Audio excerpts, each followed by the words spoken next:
Transformasi Nasional 50 ya, agenda Melayu Islam dalam TN50 ya. Saya fikir begini ya, perkara yang sudah dijamin perlembagaan itu ya kekal ya. Dan itu sejak zaman Pakatan Barisan Alternatif BA, Pakatan Rakyat PR. Dan yang terbaru ini harapnya kekal lama lebih 6 tahun. Pakatan Harapan ya. Soal yang sudah dijamin dalam perlembagaan itu tidak digugat sesiapa ya. Melayu sebagai bahasa kebangsaan, Islam sebagai agama persekutuan dan hak istimewa orang Melayu itu kekal ya begitu.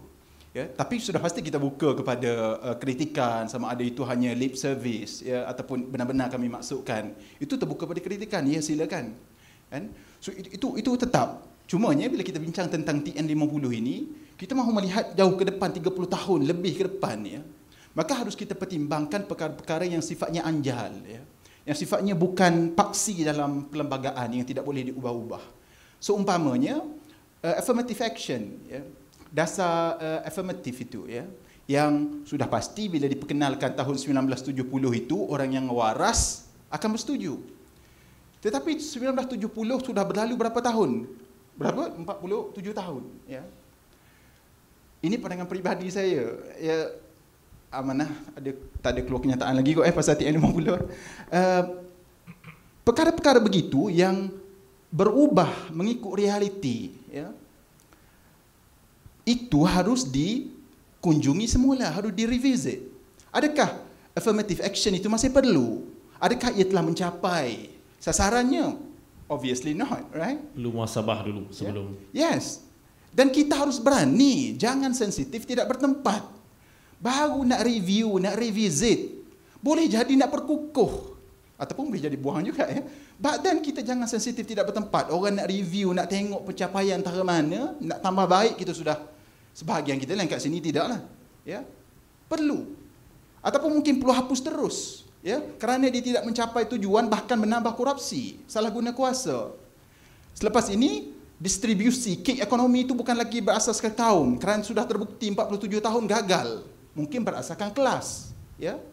So itu perkara-perkara yang pragmatik, ya, yang berubah mengikut realiti zaman, keperluan yang berubah. Itu kita harus akui perlu, ya.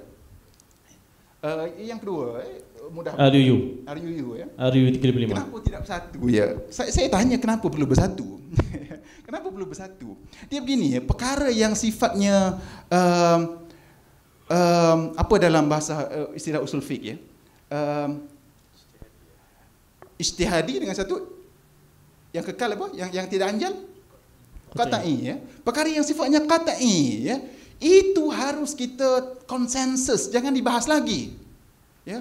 Tetapi soal RUU yang sifatnya bukan divine, yang sifatnya boleh dibuka kepada hujah ya. Dan hujah itu kalau tanya saya harus dibuka even pada bukan Islam. Ya.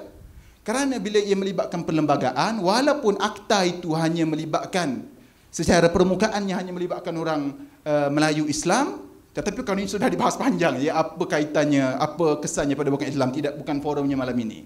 Ya. So bagi saya soalnya bukan kenapa tidak bersatu. Soalnya kenapa kita tidak terbuka menerima perbezaan pandangan tentang RUU ya. Di situ ya. Jadi saya tidak selesa dengan hujah yang mengatakan bahawa kita harus uniform in order for us to be united. Uniformity is not the formula for unity ya. Kita harus meraihkan kepelbagaian ya. Bukan kita harus menjadi sama, tetapi kita harus terbuka menerima perbezaan. Itu formula bagi saya dalam negara seumpama kita. Berbeza kaum, berbeza agama ya. Bahkan saya, walaupun saya Muslim, Sunni, Syafi'i, tapi bagi saya ada orang kalau guna istilah Wahabi itu orang kan sensitif lah, dia akan demonize ya. Kalau guna Salafi itu boleh bincang lagi ya. Bagi saya ya kenapa tidak ya, kenapa tidak? Yang penting kita terbuka menerima perbezaan ya. Itu bukan perkara yang terlalu mendasar untuk kita terlalu keras ya.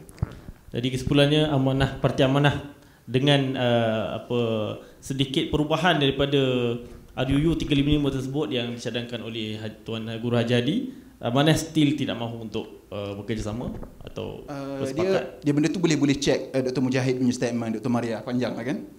But the point is, kita tidak setuju dengan perincian. Kita ada pandangan yang kita rasa lebih baik, ya. Dan kita tunggulah sidang parlimen akan datang. Oh, tu jawapan orang politik. Saudara Razlan, silakan. Parti PKR dah keluar statement belum? Bismillah.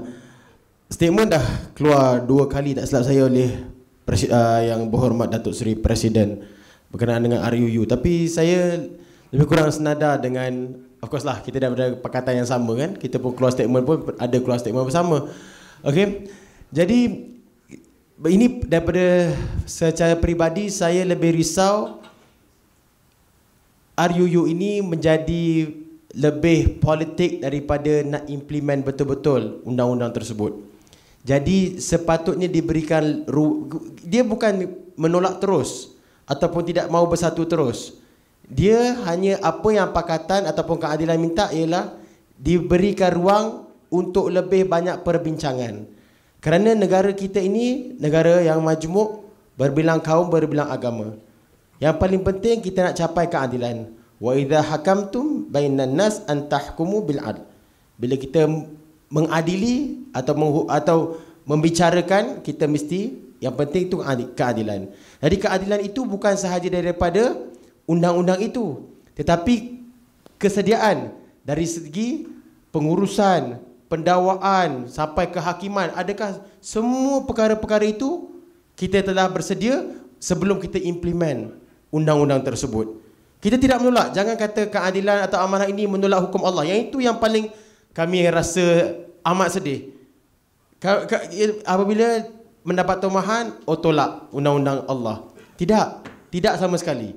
Dan kita yang saya sebut awal tadi, yang kita lebih takut, kita takut ini menjadi medan untuk berpolitik, untuk tarnish the image of mencalarkan image parti-parti yang tidak sama pendapatnya. Kerana minta maaf, saya bukan nak, saya mempromosi politik matang, tetapi kalau kita tengok sejarah, kalau kita tengok pasal hudud terutamanya, apabila Kelantan memerintah, apabila PAS memerintah Kelantan pada kali pertama ataupun kali kedua tahun 1990, mempromosikan hudud, yang paling kuat menentang hudud ketika itu adalah parti memerintah di pusat, iaitu UMNO Barisan Nasional. Tapi kita pelik hari ini, UMNO Barisan Nasional okey pula, bukan okey, bahkan nak bersama dalam perhimpunan akan datang ini. Kita rasa macam sesuatu yang mungkin UMNO dah berubah, alhamdulillah, bagus. Okey. Tapi kita takut itu menjadi medan untuk berpolitik, bukan betul-betul sayang atau betul-betul nak tegakkan hukum Allah di atas muka bumi. Wallahu a'lam. Mungkin boleh tanya malam ni kot saudara Teguh kot kan. Saya tak tahu sama ada dia ada kapasiti nak jawab untuk bagi pihak parti dia. Teguh. Saya rasa soalan itu tak ditujukan kepada UMNO kerana kami bersama dengan PAS untuk menyokong RUU, jadi tidak boleh menjawab kenapa tidak bersama. Tapi kita boleh bercerita panjang tentang kenapa dan memperincikan apa soal dulu kenapa kita tidak menyokong, mungkin ada ya enlightenment ataupun pendekatan baru. Tetapi pada hakikatnya kita lihat memang itulah real politik at play, ya, real politik at play. Ya. Dari segi macam PKR, saya tak macam kita nak bersalahkan PKR kerana komposisi parti dia memang pelbagai bangsa. Itu realiti politik. UMNO mengambil satu risiko besar apabila support RUU ini dengan bukan menidakkan tetapi mengenepikan pandangan MCA, MIC dan sebagainya. Dan mereka salurkan juga melalui saluran yang tepat, mengatakan Presiden Barisan Nasional, ini pandangan kami, ini pendapat kami. MIC dengan lantang, MCA pun juga lantang.